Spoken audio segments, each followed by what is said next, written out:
오늘 본문은 예수님이 시대가 변화했다고 예를 들어서 말씀하시는 내용입니다. 이것은 예수님이 주도하신 운동이 그 당시 유대인들이 기대했던 하나님 나라 운동처럼 보이지 않았기 때문에 질문과 비판에 대한 예수님의 답변으로 볼 수 있습니다. 본문에서의 예수님의 답변은 이제 모든 것이 달라졌기 때문이다라는 것입니다. 9장 9절입니다. 예수께서 그곳을 떠나 지나가시다가 마태라 하는 사람이 세간에 앉아 있는 것을 보시고 이르시되 나를 따르라 하시니 일어나 따르리라. 마태는 우리가 마태복음의 저자라고 생각하고 있습니다. 만약에 그렇다면 주의 기적이 나열된 한가운데 자신의 부름받은 이야기를 들려주고 있는 것입니다. 왜 그렇게 했을까요? 마태는 세리입니다. 그 당시 세리들은 다음 절에서 보다시피 죄인들과 같은 무리로 생각했습니다. 그 이유는 첫째, 그들이 미움을 받던 정부와 협력했기 때문이고, 둘째, 세금을 과도하게 거두어 웃돈을 챙겼기 때문입니다. 그러면 마태의 입장으로 한번 들어갈 필요가 있습니다. 하루하루 사람들에게 욕을 먹으면서 삶을 살아가는 것이 얼마나 피곤한 삶일까요? 그는 돈도 좋지만 인생을 살아가는 삶에서 회의도 느꼈을 것입니다. 그런데 어느 날 가슴에 하나님 나라를 품은 한 젊은 예언자가 지나가면서 자신을 따르라고 한다면 어떤 생각이 들었을까요? 그것은 분명 주의 기적처럼 느껴질 것입니다. 사실 본문은 그보다 더 큰 암시를 하고 있습니다. 그것은 마치 부활과 같은 것입니다. 본문에서 그가 일어나 예수를 따랐다라고 사용된 단어는 일반적으로 부활을 뜻하는 단어입니다. 마태를 축하하기 위하여 예수님 일행이 마태의 집에서 음식을 먹을 때 바리새인들이 죄인들과 함께 음식을 먹는다고 비난을 합니다. 이에 대한 예수님의 대답은 9장 12에서 13절입니다. 예수께서 들으시고 이르시되 건강한 자에게는 의사가 쓸데없고 병든 자에게라야 쓸데있느니라.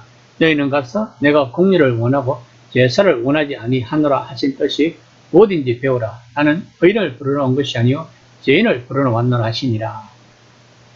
예수님은 호세아 6장 6절을 인용하면서 시대가 정말로 변화가 있다고 말씀하시고 있는 것입니다. 예수님께서는 비난하는 바리새인들에게 숙제를 하나 주셨습니다. 그것은 호세아 6장 6절의 말씀을 알아보라는 것입니다. 예수님께서 자기 제자도 아닌 자들에게 숙제를 주신 것은 아주 이례적인 일입니다. 나는 인애를 원하고 제사를 원치 않으면 번제보다 하나님을 아는 것을 원하노라. 하나님께서 이 구절을 통하여 말씀하시는 것이 무엇입니까? 제사의 정신은 죄인을 멀리하는 데 있는 것이 아니라 죄인을 사랑하고 용서하는 데 있다는 것입니다. 이 당시 종교 지도자들은 도덕적, 영적 감염원으로부터 스스로 격리시키는 것이 자신들의 임무라고 생각했던 반면 예수님은 자신이 병든 자를 고치러 온 의사라고 생각했기 때문입니다.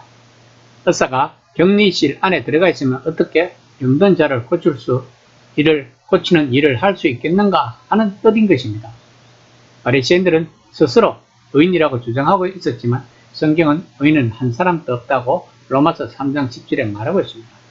또 모든 사람이 죄인이라고 로마서 3장 23절에서 말하고 있습니다. 그러면 자신이 의인이라고 생각하고 있는 바리새인들은 구원의 대상이 아니라는 것일까요? 그때 요한의 제자들이 예수님에게 왜 당신의 제자들은 금식을 하지 않느냐고 묻습니다. 당시에는 금식의 날이 지정되어 있었다고 합니다. 민족의 역사에 일어난 모든 슬픈 사건을 기념하는 날이었고 특히 성전 파괴를 기억하는 날이었습니다. 그러나 세례요한의 운동을 포함한 다른 운동들은 새날이 밝아오기를 기다리고 있었지만 예수님은 이미 해가 떠올랐다고 생각하셨기 때문입니다. 이 예수님은 9장 15절입니다. 예수께서 그들에게 이르시되 오는 집 손님들이 신랑과 함께 있을 동안에 슬퍼할 수 있느냐. 그러나 신랑을 빼앗긴 날이 이르르니 그때는 금식할 것이니라. 예수님이 말씀하신 이 예언은 어두운 암시도 들어있습니다. 머지않아 결혼식은 장례식으로 대체될 것이고 그때는 분명 애도할 수밖에 없을 것이라는 말씀입니다. 그러면서 예수님은 생배 조각을 낡은 옷에 붙이면 그 옷은 헤어질 것이며 새 포도주를 낡은 가죽 부대에 넣으면 그 부대는 터지므로 새 포도주는 새 부대에 넣어야 한다고 말씀하십니다. 예수님이 세 가지 예화로 하신 말씀의 공통점은 옛것과 새 것을 섞을 수 없다는 것입니다. 물론 이 말은 옛것이 나쁘다는 뜻은 아닙니다. 예수님은 파괴하기 위해서가 아니라 성취하기 위해서 오셨다고 마태는 주장하고 있습니다. 따라서 이 말씀은 단지 새날이, 즉 하나님의 새날이 밝았기에 밤에 적합했던 일들이 이제는 더 이상 필요하지 않다는 것입니다. 개신교가 탄생한 지 500년이 넘었습니다. 개신교는 프로테스탄트라고 부릅니다. 이 뜻은 개혁입니다. 그러면 개신교는 그 사회 현상에 맞게끔 끊임없는 개혁을 해야 하는 것입니다. 예수님이 만약 오늘날 한국 교회에 오시면 무엇을 개혁하라고 하실까요? 이 시간 이 문제에 대해서 한번 심각하게 생각해 보는 시간이 되었으면 합니다.